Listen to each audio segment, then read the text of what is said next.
says, would you like the comic publisher switched to a manga model of lesser art quality but better story quality? Well, that's my big problem with manga is I actually don't like manga art. Maybe I would like it a lot more if they colored it, and I know they do color it from time to time. Sometimes, Dog yeah. don't like it either.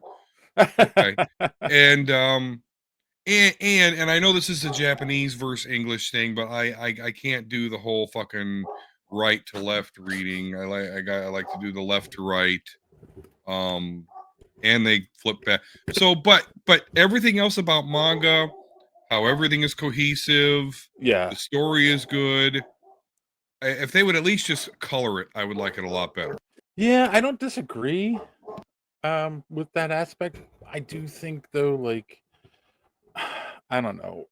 Um this was something that JD and I have talked about quite a few times, is that I feel like they should just go to a prestige format, not try to do a monthly book anymore. Just like come out with a good story. It's 4 parts. Okay, you put it out. And then maybe there's no Batman this month, but in Yeah, 2 more months there's another 5-part story that comes out monthly. And then, and then don't worry about continuity. We don't need everything connected, because that's what happens.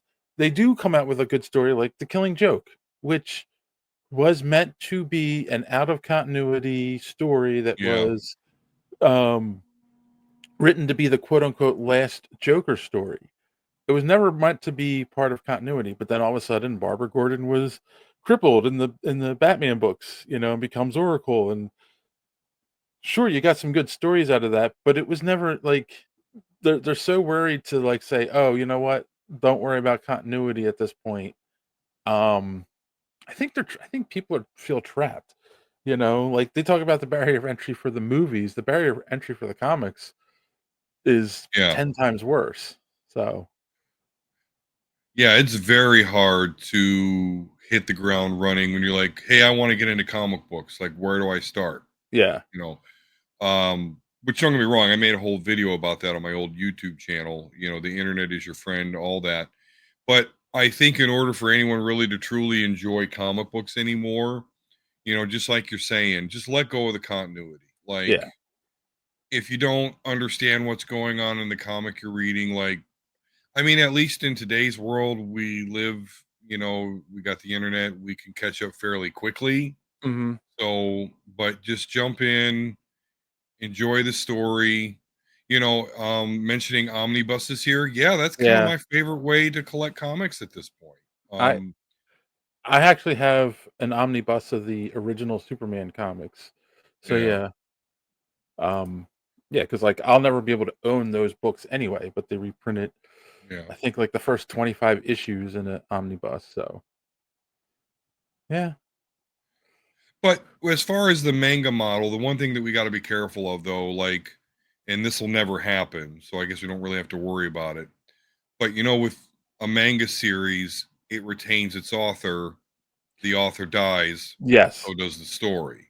Exactly. So, you know, That is something you do not get in mainstream. Well, obviously you couldn't get it because all the characters that are still in continuity were all most of them, the creators are all dead.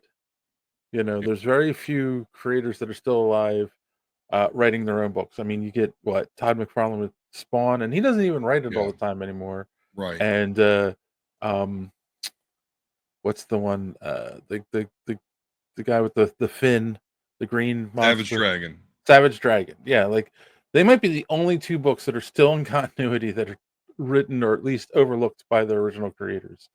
Um, Also, the only two image properties anyone gives a shit about as well. well, But yeah. true. Thanks for watching this clip from the Superhero Speak podcast. And don't forget to watch us live every Sunday night right here on this channel. While you're here, hit the subscribe button and click the bell for notifications so you won't miss out on any of our great upcoming content. Speaking of content, don't forget to check out our website, superheroespeak.com, where you can find the podcast, links to our social media, merch, comic reviews, and so much more. That's superheroespeak.com. Thanks for watching, and don't let your cape be caught in the door. See you next time.